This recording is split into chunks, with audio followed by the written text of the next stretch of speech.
July 18 BRS party working president గౌరవనీయులు Shri KT Ramarao గారి ఆధ్వర్యంలో యువ సంగ్రామ సదస్సుని సరూర్ నగర్ స్టేడియంలో నిర్వహిస్తున్న సందర్భంగా మరి కాంగ్రెస్ ప్రభుత్వం అధికారంలోకి వచ్చి నిరుద్యోగులని విద్యార్థులని మోసం చేసిన సందర్భంగా మరి వారందరికీ భరోసా ఇవ్వడానికి ఈరోజు కేటీఆర్ గారు తలపెట్టినటువంటి యువ సంగ్రామ సదస్సుకి జూబ్లీహిల్స్ నియోజకవర్గం నుండి జూబ్లీహిల్స్ నియోజకవర్గం ఇన్ఛార్జ్ గౌరవనీయులు శ్రీ మాగంటి సునీత గోపీనాథ్ గారి ఆధ్వర్యంలో ఈరోజు మేమందరం భారీ ఎత్తున సరూర్ నగర్కి తరలి వెళ్ళడం జరుగుతుంది. మరి కాంగ్రెస్ ప్రభుత్వం చేసినటువంటి మోసాన్ని అందరికీ వివరించడానికి ఈరోజు కేటీఆర్ గారు తలపెట్టినటువంటి ఈ సదస్సు విద్యార్థులకి యువకులకి ముఖ్యంగా భరోసా ఇవ్వాలనే ఉద్దేశంతో నిర్వహించడం జరుగుతుంది. అలాగే ఈ సరూర్ నగర్ స్టేడియంలో ఎలక్షన్ టైంలో ఏదైతే వాళ్ళు యూత్ డిక్లరేషన్ పేరిట ప్రజలకి హామీలు ఇచ్చారో అవన్నీ తక్షణమే అమలు చేయాల్సిందిగా బీఆర్ఎస్ పార్టీ తరఫున అందరూ కోరడం జరుగుతుంది. ఈ కార్యక్రమంలో పాల్గొంటున్న ప్రతి ఒక్కరికి కూడా ధన్యవాదాలు. జై తెలంగాణ, జై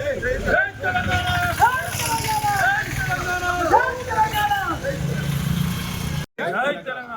ఈరోజు మరి సరూర్ నగర్లో గౌరవ రాష్ట్ర టీఆర్ఎస్ పార్టీకి సంబంధించిన నాయకులు కార్యనిర్వహణ అధ్యక్షులు కేటీఆర్ గారు ఏదైతే గతంలో కాంగ్రెస్ పార్టీ యువతకు చేస్తాన్న హామీలపై ఇచ్చిన రిఫరెండంగా ప్రజెంటేషన్ని తీసుకొని మరి వాళ్ళు చెప్పడం జరిగింది. కాంగ్రెస్ ప్రభుత్వం అధికారంలో రాగానే అందరినీ కూడా మరి యువతకు, స్త్రీలకు, మహిళలకు అందరికీ కూడా సంక్షేమ పథకంగా 100 రోజులలో అన్ని హామీలను నెరవేరుస్తామని చెప్పడం జరిగింది. 420 హామీలు, 6 గ్యారంటీలతో వాళ్ళు ప్రతి ఒక్క దగ్గర డిక్లరేషన్ చేయడం జరిగింది.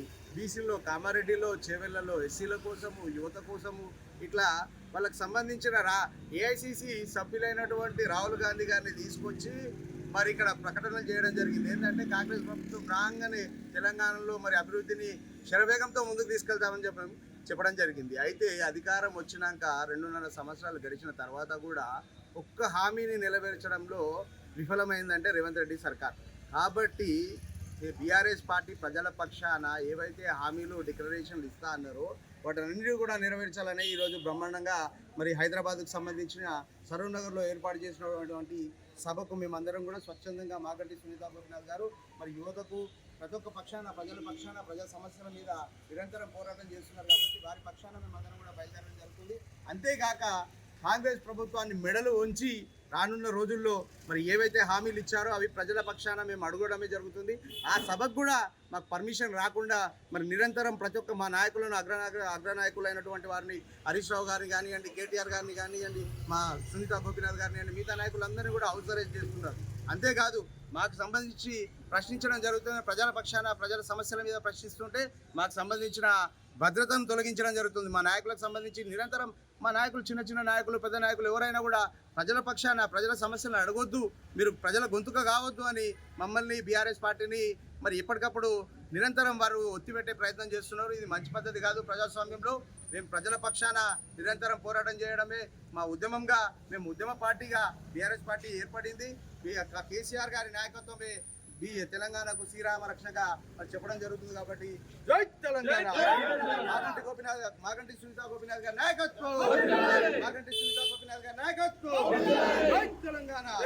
కేసీఆర్ గారి నాయకత్వం, కేటీఆర్ గారి నాయకత్వం, జై తెలంగాణ. గౌరవనీయులు బీఆర్ఎస్ వర్కింగ్ ప్రెసిడెంట్ కేటీఆర్ గారి ఆధ్వర్యంలో ఈరోజు జూలై 18న చలో సరూర్ నగర్ ప్రోగ్రాం కండక్ట్ చేశారు. ఇందులో ముఖ్యంగా నిరుద్యోగ యువత కోసం 4 హామీలు ఇచ్చాడు. 1, 4,000 నెల నిరుద్యోగ వృత్తి ఇస్తానన్నాడు. 2, 1,00,000 ఉద్యోగాలు ఇస్తానన్నాడు. 3, ప్రతి జాబ్ క్యాలెండర్ విడుదల చేస్తానన్నాడు. 4, 1,00,000 ఉద్యోగాలు ఇస్తానన్నాడు. ఈ విధంగా కాంగ్రెస్ గవర్నమెంట్ వచ్చి 2.5 సంవత్సరం అయింది. యువతని దగా చేసి, యువతకి ఏ భరోసా లేకుండా యువతని తప్పుదారి పట్టిస్తున్న ఈ యొక్క రేవంత్ రెడ్డి ప్రభుత్వాన్ని మనం కూలదోసే వరకు మన ప్రయత్నాన్ని ఇలాగే జరగాలని మాగంటి సునీతమ్మ గారి ఆధ్వర్యంలో మేము సరూర్ నగర్ సభకు పోతున్నాం. ఆ సభ విజయవంతమయ్యి నిరుద్యోగ సమస్యలు తీరాలని కోరుకుంటున్నాను. జై తెలంగాణ.